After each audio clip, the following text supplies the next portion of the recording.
Hi guys, welcome back to my channel. I normally start with jokes and funny things to make you guys laugh, but I feel like this is a story that I haven't ever told in its entirety, and I feel like it needs to be told now.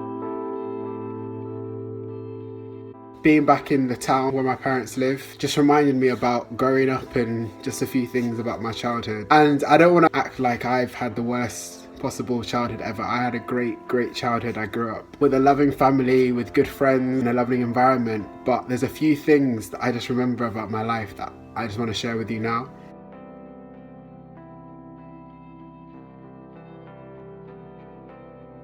I always knew I was Nigerian. I always knew that I was from Africa, but I never knew what connotations that had.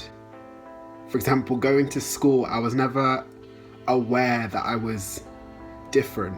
Like, I knew being Nigerian and being African was a thing, but then I thought being Nigerian, being African was a thing just like being from the East Midlands or being from London. I didn't realise that it had other connotations. I mean this to say, I didn't realise I was black, essentially. I didn't know what it meant to be black. I didn't know there was black, white, brown. I didn't know there was a difference. To me, I was just me. I went to a Catholic school. Because of the area I lived, there wasn't many black people. I think there was me, my two sisters, and another black family. But then, even there, I just saw myself as the same as the Irish kids, the same as the Polish kids. I didn't see any real difference. But then I moved schools to a great school where I made great friends, by the way, before you feel like I moved to a place where I wasn't happy. And it was then around age 6, that was the first time I actually realised that there was a difference between me and the others around me. It was the day somebody said to me, "Why are you not the right colour?" So you can imagine, as a 6-year-old, obviously it confused me. I was shocked. I didn't really think about it. But then I started to look at myself and I realised that there was actually something different about me with regards to everyone else that I saw around me because of the area that I grew up in. So I started to think about it and actually be conscious of it, to the point where I would ask my parents, like, somebody asked me why am I not the right colour. My parents just told me, don't mind them, you're the right colour, ignore them. They're just jealous, kind of thing. So as a child, you just take that on. Your parents are obviously trying to say that to make you not feel bad about yourself.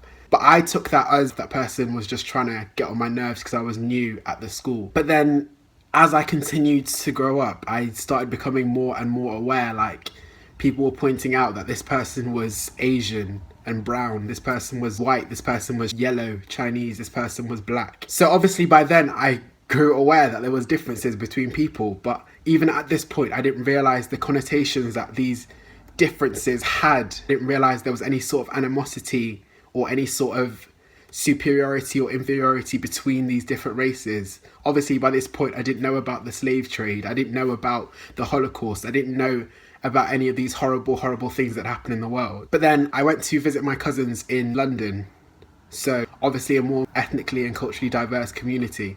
But then when I got there and I was amongst these people who had now recently been able to identify were also black like me, because of the area that I'd grown up in, the kind of people that I'd mixed with, what I knew, my sense of humour, my sense of dressing, the style of music that I liked, I didn't feel, or I wasn't perceived to be black enough for the community that I found myself in. I was considered white in that community. By this point, I would say I'm finishing primary school, starting secondary school. So at that point, you can imagine, I felt uncomfortable. I was thinking, but I've just been told that I'm different and I'm now with the people that I'm the same as, but within this community, I am not perceived to be really a part of this community.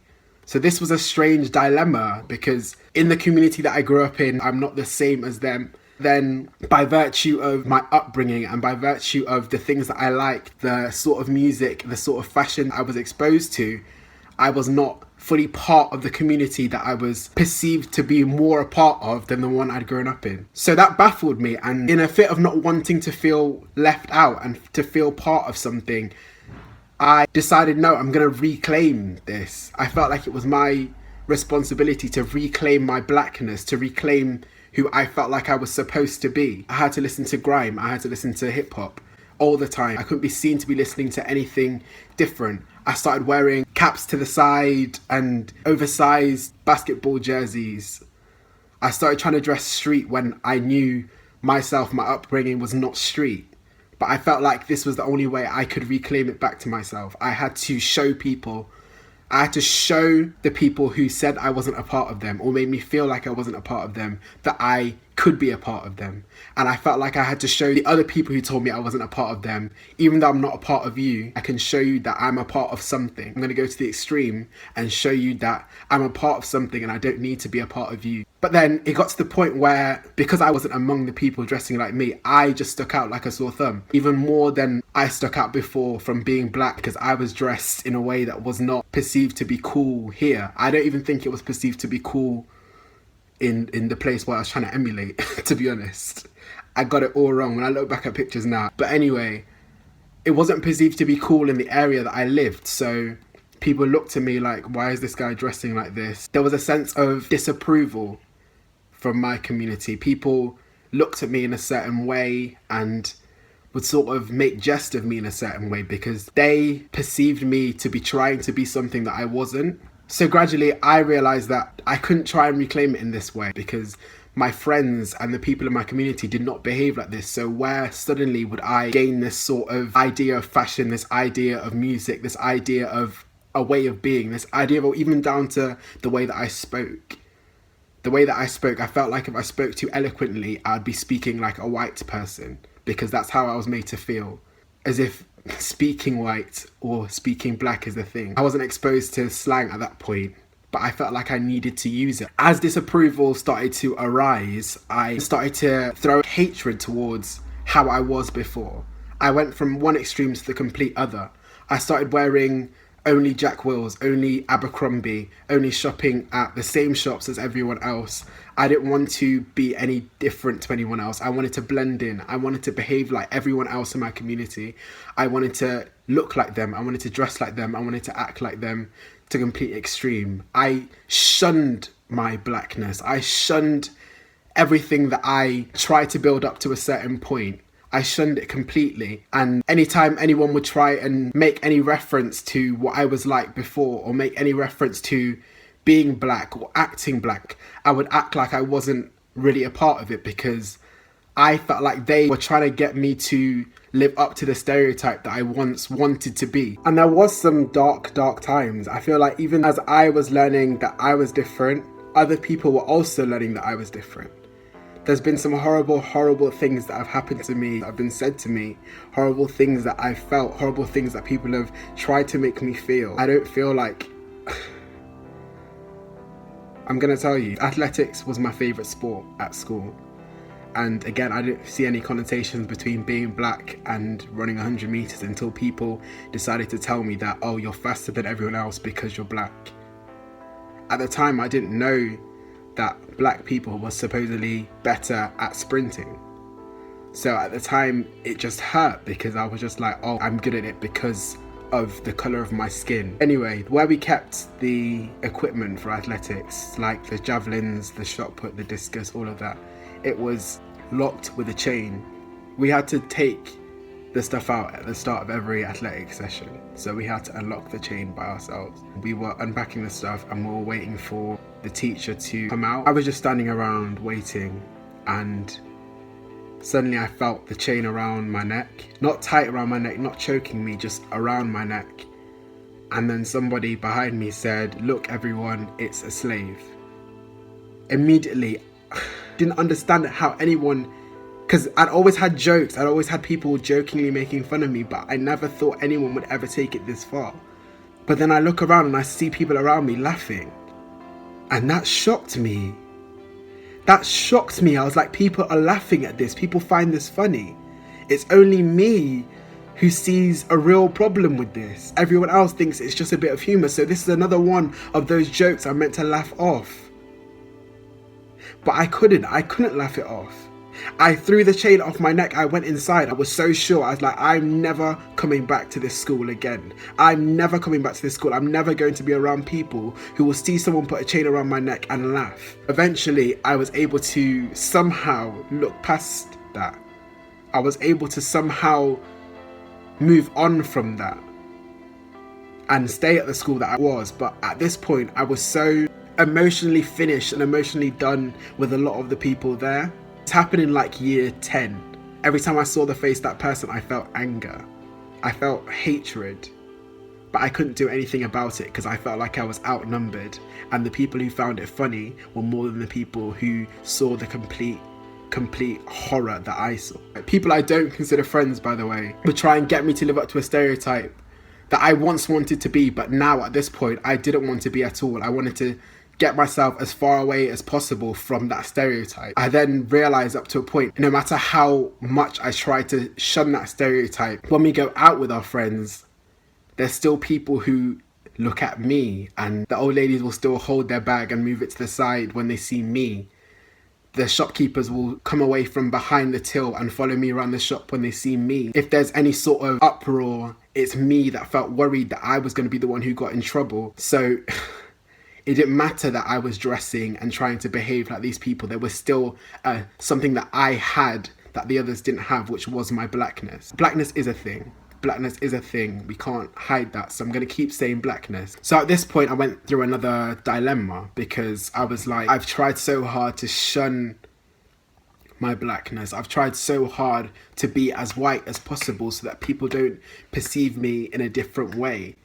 But it hasn't worked.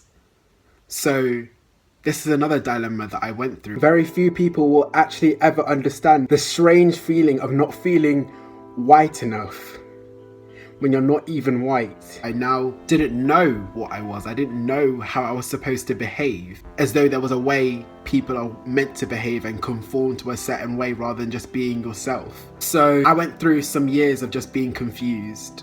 I was just very confused as to who I was supposed to be and who I was supposed to try and conform to. I felt a bit outcasted to a point. People won't realise because I still had a lot of friends and I seemed very happy in what I was. I was happy, I had a good time, I wasn't upset, but I didn't feel like I fit in anywhere. I feel like naturally, because of the community I was in, I ended up tending toward what was the norm around me and my surroundings. So you can imagine now going to university. I go to university in London. I left school feeling like I knew who I was, completely sure of myself at this point.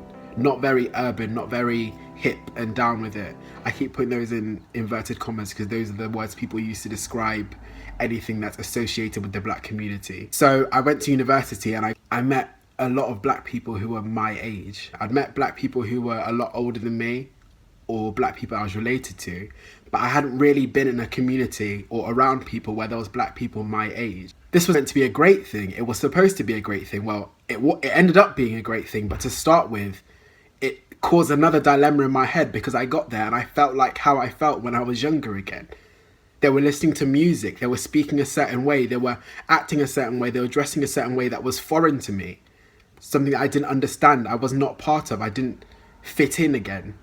And I was so confused because by this point I thought I'd grown up to the point where I was sure of myself and I understood myself, but I didn't really, because I then felt like a fish out of water, just a number in this community that didn't fit in. I was so confused because I so much wanted to be a part of this community, but things held me back again because I laid so much emphasis on pop culture, on speaking a certain way, behaving a certain way, but forgetting that these people only were exposed to certain things as a product of their environment. I had my own environment that I should be proud of because it's an environment that my parents had nurtured for me and created for me. I so much wanted to fit in, and I felt like until I fit in, I was not going to be accepted. When I say fit in, I mean conform. I felt like until I conform, I would not be accepted. At this point, I had built a certain level of confidence where I didn't feel like I needed to be accepted into a community where I didn't feel like I fit in anymore because I went through all of that when I was younger. So I just walked away. I just shunned it. I decided to try and find myself again in a community that was like the one I was exposed to at school. But then at uni, because the sort of people that I knew at school, if they hadn't been exposed to somebody like me before, the only thing they can work off is the stereotypes that they've seen in the media. So they were expecting me to be able to fit in with the community that I wanted to fit in, which was the community that was the same as me. But I didn't feel like I fit into that community. So again, another dilemma. And I felt outcasted. I felt like there was nowhere for me until I then realized that I can't just fight to try and be part of something. I should just be me, and friends will come to me. The way that I behave, the way that I dress, the way that I act is okay. I don't need to try and conform to fit in. I can just be me, and whatever happens, happens. I was just me, and I ended up having friends within the African Caribbean community. I had friends who weren't a part of that community, which I was able to get on with, but in a different way, which was an amazing thing because of who I was and then the community I grew up in. I was able to have a diverse group of friends. I'm so happy that I'm able to mix with my community. The interesting thing is that community, the African Caribbean community, share an upbringing that I had at home in the house, which is where we connect. But then the non-African Caribbean community shared something with me which was different, which was the upbringing I had in school and the upbringing I had in the outside world. I've been talking a lot, but I've told you essentially the story of my dilemma. I feel like there's a lot of people in this world who face this dilemma, but they've not really got anyone to talk to about it because it's hard. It's hard because it's hard to speak to someone who's not going through the same dilemma as you about this dilemma, because you don't feel like anyone will understand it or see it as a dilemma. I feel like you're trying to be something that you're not. You should just be yourself, but it's very, very much easier said than done. The only advice I can give to somebody who is facing the dilemma like me or has faced the dilemma like me is yourself is good enough. You don't have to conform to any norms. You can be yourself, be a product of your own environment, and enjoy it and be proud of it, because you're going to cause yourself more worry than you ever needed to have. Be a product of your environment if your environment is okay, and then everything else will come to you, and you will eventually realize your pathway. You will eventually realize what you're comfortable in, and others will admire you for it because they'll see you as a diverse person. They'll see you as a person that is multifaceted and can fit in so many different environments. I love that I feel comfortable in so many different environments. I love that I do not feel out of place anywhere now. At a time I did feel out of place in certain places because other people let me feel that way. But in myself now, I feel confident in who I am. I am happy with who I am because I'm able to show that I'm diverse. I can show I have a different sort of skill, but I can show that I'm relatable to a lot of different types of people. Going to Nigeria, being a black British boy who considers himself as a Nigerian, going to Nigeria, that's a different kettle of fish. That's a story for another video. But I'm talking about here now the difference between black British and being British. Up to a point, I consider myself as just British, which is wrong. It's very, very wrong. I did not want to be part of my black. I did not want to claim my blackness. I wanted to claim my Nigerianness, my Africanness, but I didn't want to claim my blackness. And then up to a point, I then wanted to reclaim my blackness, but at the point, it was too late. It was too late because it wasn't a part of me. So, like I said, the advice I'm going to give is just be happy with the environment that you're in if it isn't toxic. If the environment you're in is toxic, I can understand you trying to run away from it and behave like something you're not. But if your environment is okay, just be happy with it and just accept it. Accept it as you and become a product of it. Your environment is what molds you as a person. If you try and run away from this, you're not going to be the full person you're supposed to be. If you're trying to be part of an environment because you're not immersed in it, you're not going to be an authentic person. You're not going to be an authentic individual. You're going to be a fake. I've been through feeling like a fake and it doesn't feel good. I've been through trying to behave like I'm something that I'm not. I've been through trying to force things and it's not fun. I'm just happy that now I'm able to proudly say I am a black British individual who grew up in an environment with mostly white people. But I do fit in within the black British community as myself because I am black and I'm British, so I'm a part of them. And I'm proud to say that and I'm happy to say that. And you too should be proud to say that if you're in the situation I am. This is not exclusive to being black. It's not even exclusive to being an ethnic minority. You can be in an ethnic majority and still feel like you need to behave in a certain way. Not be from a privileged middle class home, but because you're in a community of middle class people, you feel like you have to behave like them, otherwise they won't accept you. Or other way around, you may be from a middle class home, but be in a community which isn't middle class and you feel like you have to shun what you have in order to be accepted. You don't have to do that. You don't have to do that, because what you have and what you are and where you grow up is a part of you. Who you are is the most important thing. So no one should ever make you feel like you have to behave in a certain way in order to be accepted. Just be yourself, and that's good enough. Okay guys, so that was my story. That's what I had to tell you today. A little bit deep. I just felt like I needed to tell the story. I was worried because I was thinking a lot of people are expecting just funny comedic videos from me, but I feel like people need to know this story. People need to know about these dilemmas. A lot of people face them on a daily basis and don't talk about them because they're afraid. I hope I didn't make anyone feel uncomfortable with this story. If you've ever known me and you never knew I was going through this, you know now, isn't it? CheekyChikeTV, not very cheeky today, more just real. Remember to like, share, subscribe. Send this video to anyone who you feel might have gone through my dilemma or didn't know that this sort of dilemma existed. Thank you very much for watching this video. Thank you very much for your constant support. Thank you so much.